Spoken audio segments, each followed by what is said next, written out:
What's up, everybody? Invincible Season 3 is well underway, and with Conquest's arrival looming, you better believe we're going to break down the history of arguably the most brutal and ruthless Viltrumite of them all. This beast of a villain was created by Robert Kirkman and Ryan Ottley and is easily one of the best bads of the entire Invincible universe. And if you watched our Origin of Thrag episode, you'll notice that some of Conquest's origin will sound familiar, as both are Viltrumites and share certain aspects of their origins. Either way, Conquest is an extremely important character in the Invincible story overall, so let's get into it. Alright, so in Invincible issue 11, we learn that Viltrum is a planet with a race of people who live strictly by the creed, only the strongest survive. In short, their leaders decided that in order for the Viltrumites to obtain intergalactic dominance, they had to eliminate the weak from their planet. When the dust settled, their population had been cut nearly in half, but what emerged from the ashes was a fierce, unbeatable warrior race. However, their planet was war-ravaged, and once they completed healing their battle-scarred planet, they set their sights outward. It was proposed that Viltrumites bring their new world order to other worlds, the goal being to establish and expand a planetary empire. It was agreed upon unanimously, an empire that Thrag established, Thrag being the Grand Regent, the final boss, if you will. Well, after the High Council had approved the idea, the World Conquering Committee was formed. The first step of the initiative was to locate other planets that were in a crucial stage of development, planets that were far enough along that adding them to the empire would be a worthwhile endeavor, but not so far along that the Viltrumites would become unable to overcome their defenses. The second step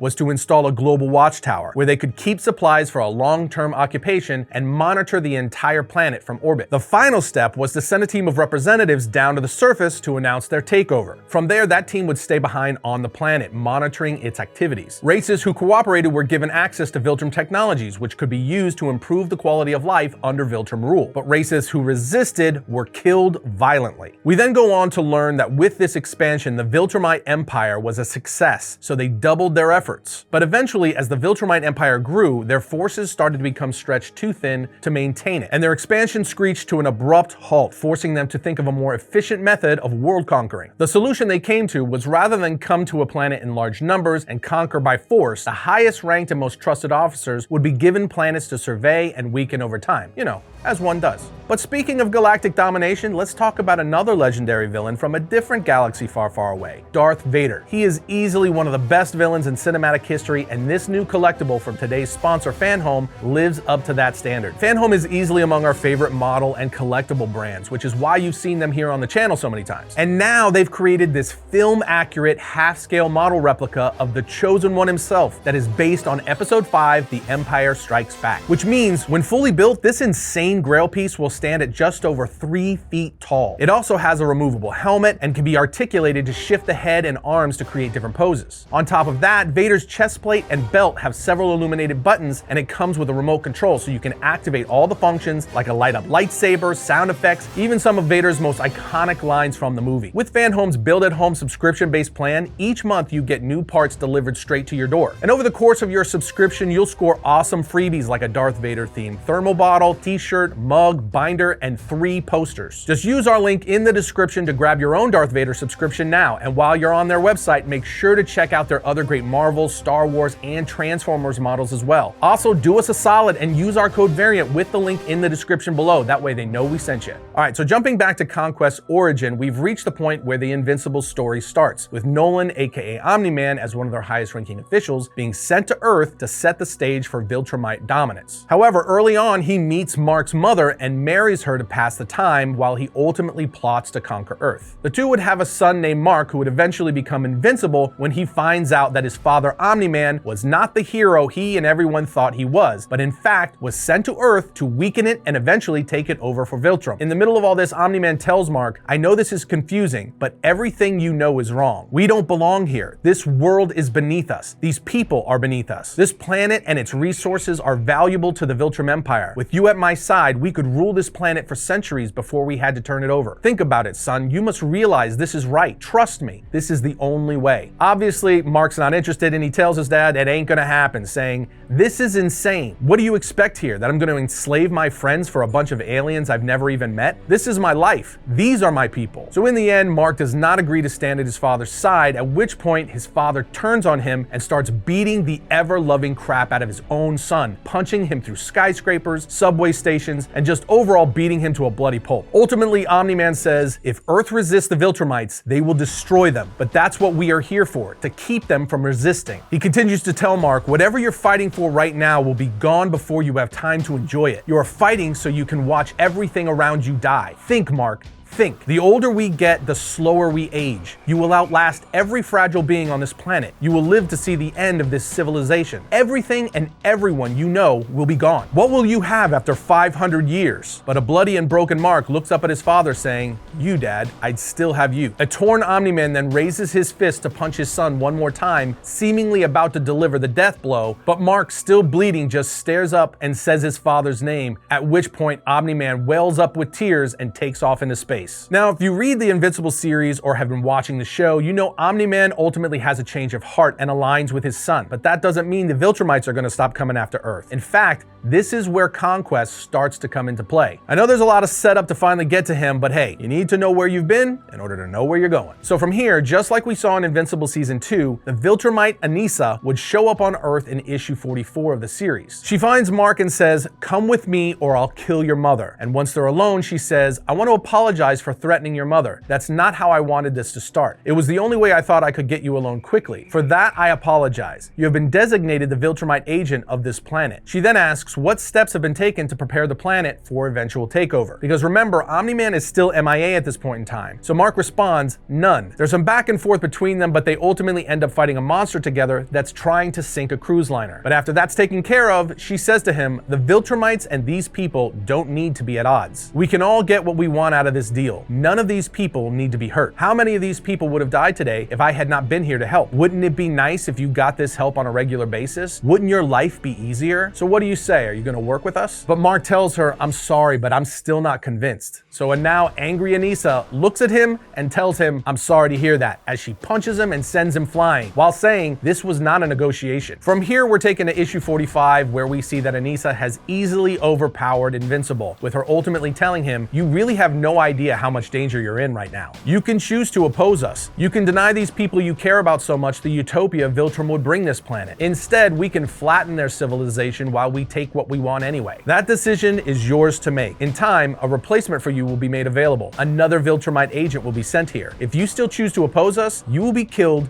and replaced at that time. It could be 5 months, it could be 5 years. I pray you come to your senses before that time. And after that warning, she takes off into space, much like what we saw in Season 2 of the Invincible animated series. Now after this, we have to jump all the way to issue 61, where Conquest would finally make his first appearance. At this point, you'll see that all that setup was necessary because the Viltrumite replacement that Anissa told Mark was coming turns out to be Conquest. Essentially, just after the Invincible War had broken out, where we find Mark in a very vulnerable state, he hears a voice saying, stand ready for my arrival, worm. You have been appointed the Viltrumite agent of this planet, charged with preparing it for eventual takeover by our empire. I'm here to confirm your progress made toward that task. If there is none, I will assume your duties and take over. If you oppose me, I will kill you. Followed by our very first look at Conquest, bionic fist and all. Mark responds, this isn't a good time, but Conquest just answers, maybe you don't understand the situation. The Viltrum Empire anticipated your resistance. That's why they sent me specifically. I am Conquest. I have never failed to assimilate a chosen planet, no matter its strength. If you choose to oppose me, you will not survive. But Mark just responds again, maybe you don't understand. I have caused all the destruction you see around you. The lives lost are a direct result of my actions. I can't describe the guilt, shame, and most importantly, anger that I feel right now. All I have thought about, the only thing I wanted since this all happened, was something to hit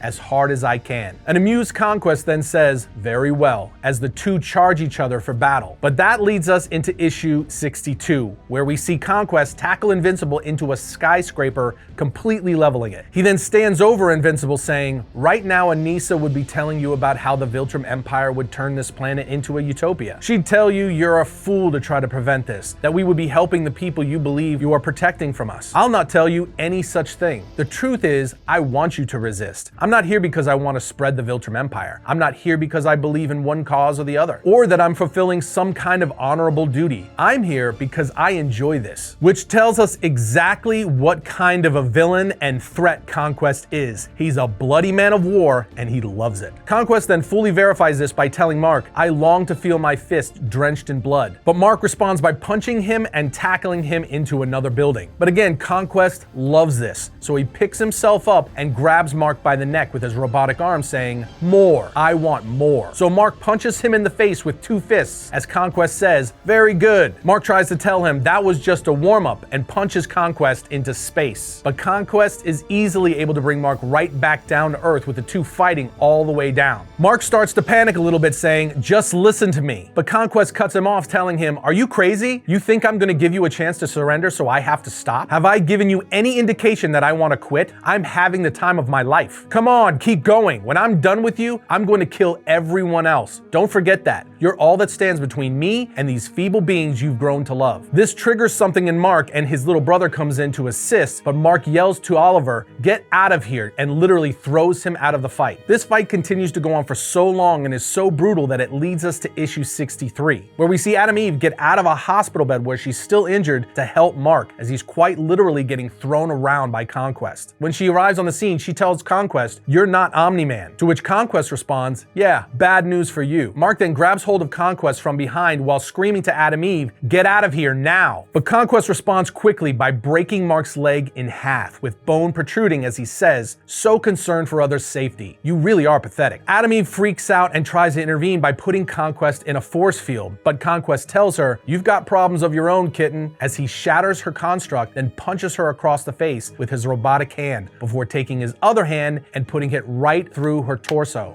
saying, "So pretty. Such a waste." He then lets go of her, and as she plummets to Earth, Mark catches her saying, "Eve, please, I can't do this without you. I can't live without you. Please, just keep breathing." But Conquest just keeps coming, and he flies over saying, "She must have really cared for you to do what she did here. Surely she wasn't stupid enough to think that she could actually hurt me. She must have done all this for you. Such a strong bond. We Viltrumites have nothing like this. It breeds weakness. Still, it's admirable. I'm beginning to understand your affinity for these creatures," as he licks her blood from his hand, saying, "Delicious." Yes, this dude continues to prove he is an utter psychopath. Anyway, he tells Mark, "If you've got anything important to tell her, you better get it off your chest now." Conquest then goes on to say, "I should do this now. Don't know when I'll get the chance again. I want to thank you, Mark Grayson, Invincible. Really, from the bottom of my heart. It's not very often that I get to cut loose like this. I mean, really cut loose like I have here. Usually there are so many mission parameters. Don't destroy this, keep this person alive, but not here, not with this planet. For whatever reason, I don't really care why, to be honest. I was told to take control no matter what it takes. Take control of the planet. So whatever you did to piss us off, thank you.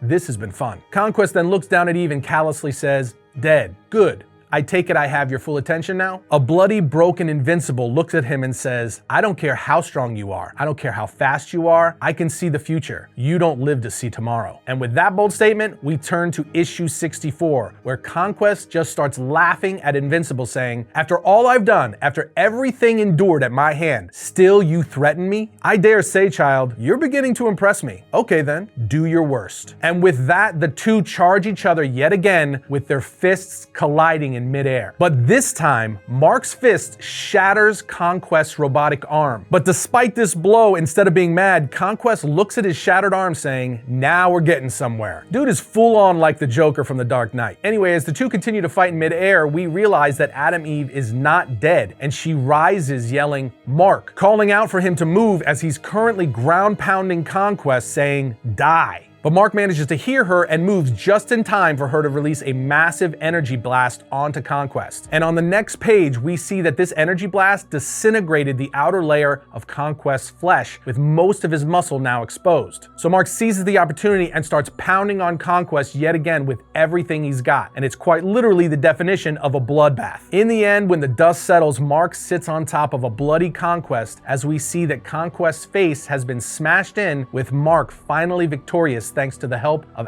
Eve. Mark then just crawls over to Eve, just thankful she's alive, and she expresses the same. Now, while Mark did defeat Conquest, he did not kill him, and Conquest is ultimately imprisoned by Cecil. But once Conquest heals up, he breaks free and heads back to Thrag to tell him of his failure. And this jumps us all the way to Invincible Returns issue 1, where we see Conquest returning to Grand Regent Thrag saying, "Sire, if you'll just allow me a moment to explain," as he's forced onto his knees. Conquest then begs, "Please forgive me, sire. I bring news of the status on Earth. I have failed you, liege." So Thrag replies, "Conquest, you are an animal, only content with blood on your teeth, barely controllable. An animal is only useful when it obeys its master. I ordered you to bring down the son of Nolan and secure his planet for my arrival. None of these tasks were accomplished, and so I must ask, of what further use could you be to me?" And with that, we also meet Thrag for the very first time in comics. Anyway, Conquest tells him, "I underestimated the boy. I toyed with him far too long. I gave him time to gain an advantage. I have served you well for many years. Please forgive my carelessness and spare me, I beg you." Thrag considers what he's saying and responds, "We have learned of a team sent to Earth to retrieve Nolan's son and bring him into direct conflict with us. I doubt you have time to prevent this, but go. Catch them on their return and ensure none of them are able to join the fight. Leave none alive. Do not fail me again." So Conquest leaves to finish the job this time, which leads us to Conquest's return in Invincible issue 72 during the Viltrumite War. Upon Conquest's return to Earth, he tells Mark, "It's good to see you again, and I see you've brought your friends. Putting it all on the table, my orders are simple. Slaughter you and everyone with you. I'm so happy to get another shot at you, I'll admit. I underestimated you the first time. I trust you left that girl at home this time?" And to sum it up from here, Invincible and Conquest go on to have another epic fight, this time in space, and it's just as bloody as it was the first time. The difference is Mark is playing this fight much smarter. In fact, he even times his chokehold on Conquest for when he exhales, saying, "That knocked the wind out of you, didn't it? Or did you just exhale knowing you were coming to this planet and could get a little breath? Don't hide behind that smile. You're dead. I'm making sure this time." So knowing that Conquest doesn't have much oxygen left, Mark keeps a death chokehold on him and will not let go for anything. Conquest even tries punching him right in the torso with his robotic arm and then his normal arm. But Mark is like a rabid pit bull at this point and is not going to release his grip. But Conquest uses the one move he has left in his arsenal, which is the one he used on Eve, impaling Invincible's torso with his left arm. But Invincible just stares at him and says, "Not enough." And even as his intestines start spilling out on top of Conquest, he refuses to release his grip, and Conquest starts turning purple. Inevitably, Invincible wins and he watches the life leave Conquest's eyes, but not without a cost. Because obviously Mark is mortally injured and as a last gasp asks his dad and brother for help as they fly over. Either way, that gives us the full origin and history of Conquest. So let's dive into his powers and abilities and find out why he's one of the strongest Viltrumites. Again, Conquest was the dude that the Viltrumites sent out when no one else could do the job. Why? Because he's all about the fight and winning by any means necessary. His superhuman strength rivals that of both Omni-Man and Invincible, but he also has extreme durability, being able to survive having his head smashed in like a watermelon and healing in a day. He also has a combination of super speed and enhanced stamina, making it possible for him to fight for hours on end. And like all the Viltrumites, he can fly both in space and in planetary atmospheres. And speaking of fighting, Conquest is an expert combatant with centuries of experience. Mix that with his ruthlessness, and you have one of the most formidable fighters in the universe. And here's the thing, unlike other Viltrumites, Conquest thrives on violence. He doesn't care if you surrender. He's in it for the blood and the fight. But all in all, he has every power Omni-Man and Invincible have, but his brutality and combat experience make him stand out amongst any Viltrumite. Okay, so with that covered, what about Conquest reading recommendations? Well, that's actually pretty simple because we recommend you read the entire Invincible series because it's really, really good. But if you're specifically wanting to jump on where Conquest is introduced, start at issue 61. But there you have it, my friends, the history of Conquest, one of the best characters in the Invincible universe. And his arrival in the animated series will no doubt be awesome too. But what do you guys think of the character? Let us know down in the comments. Other than that, we'll see you next time when we talk about all things comics.